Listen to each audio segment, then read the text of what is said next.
बिस्मिल्लाह fourth year. आज हम देखेंगे 18.4.4 topic testing of hypothesis about two mean with paired observation.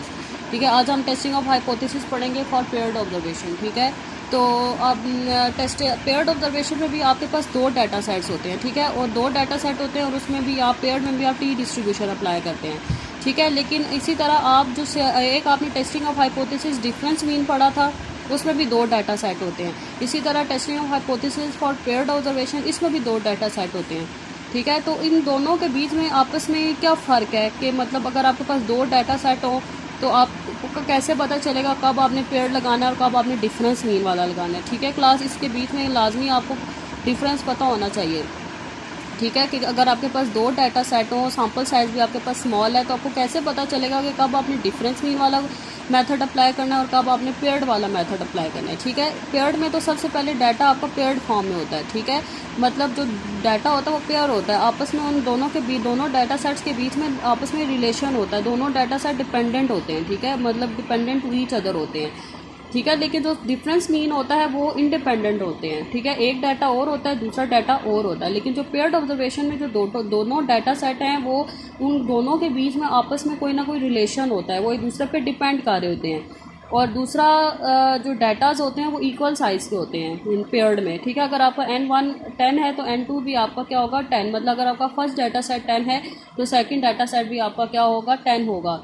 और इसके अलावा जो पेयर्ड में आपका जो क्वेश्चन होता है वो बिफोर और आफ्टर की फॉर्म में दिया जाता है। मतलब आपको क्वेश्चन में गिवन होगा, एक बिफोर का डाटा होगा और एक आफ्टर का डाटा होगा। जब बिफोर और आफ्टर का डाटा हो तो आप समझ जाएँ कि वो पेयर्ड वाला क्वेश्चन है। ठीक है, उसके अलावा जो पेयर्ड ऑब्जर्वेशन है उसमें आप कौन सी डिस्ट्रीब्यूशन अप्लाई करते हैं, टी डिस्ट्रीब्यूशन अप्लाई करते हैं।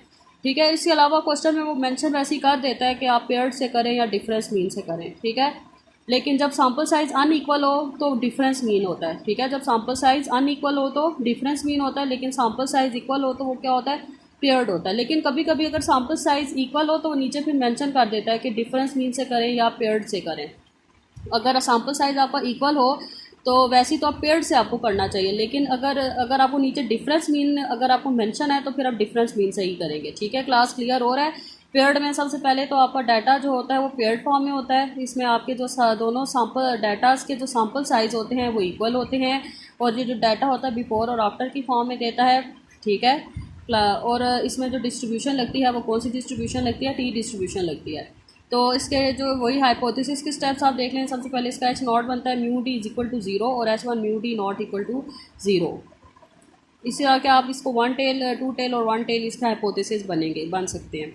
दूसरा स्टेप आपका अल्फा। तीसरा स्टेप टेस्ट स्टैटिस्टिक्स। इसका टी का जो फार्मूला है वो है D bar divided by H D by √n with n-1 degree of freedom. Fourth step आपकी कैलकुलेशन है, आपने टी की कैलकुलेटेड वैल्यू फाइंड करनी है। जो डी है वो आपका डिफरेंस होता है, दो डाटा सेट होता है उनका डिफरेंस होता है। x1 आपका फर्स्ट डाटा सेट है और x2 आपका सेकंड डाटा सेट है, तो इन दोनों को माइनस करने से जब माइनस करेंगे वो आपका डी आता जाएगा। डी बार का क्या फार्मूला है, समीशन डी बाई एन। ठीक है, आप डी का एक कॉलम बनाएंगे तो उसके से आप डी बार निकालेंगे। इसी तरह उस डी के कॉलम से आप एस डी निकालेंगे। ये एस डी का फार्मूला है 1 divided by n-1 summation D square minus summation D का होल स्क्वायर बाय एन।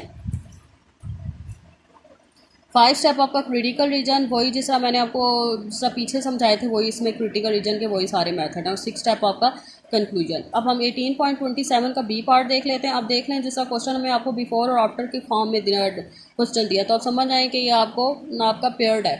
ठीक है, और वैसे भी नीचे मेंशन भी है कि आप इसको पेयर्ड से करें।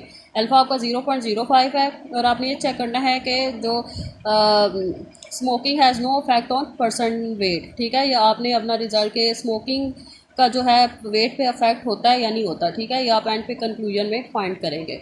तो फर्स्ट स्टेप वही आपका अल्फा कोई स्पेसिफिक स्टेटमेंट नहीं है तो आप सिंपल इसमें 2 टेल टेस्ट ले लें। दूसरा स्टेप आपका अल्फा। तीसरा step test statistics. Fourth step में आप इसकी कैलकुलेशन करेंगे तो ये आपका x1 है, ये आपका x2 है। डी हम x2 माइनस डी आपका x1 माइनस x2 भी कर सकते हैं, आप डी x2 माइनस x1 भी कर सकते हैं। कोशिश x2 माइनस x1 हमने इसलिए किया क्योंकि डी हमारा पॉजिटिव आना चाहिए। अगर हम x1 माइनस x2 करते हैं तो डी आपका नेगेटिव में आ जाता है। कोशिश करें आपका डी पॉजिटिव में आना चाहिए, इसीलिए हमने x2 माइनस x1 किया। अगर हम x1 माइनस x2 करते तो यहाँ पे भी नेगेटिव साइन आ जाता, यहाँ पे भी नेगेटिव साइन आ जाता और आपका डी नेगेटिव में आ जाता।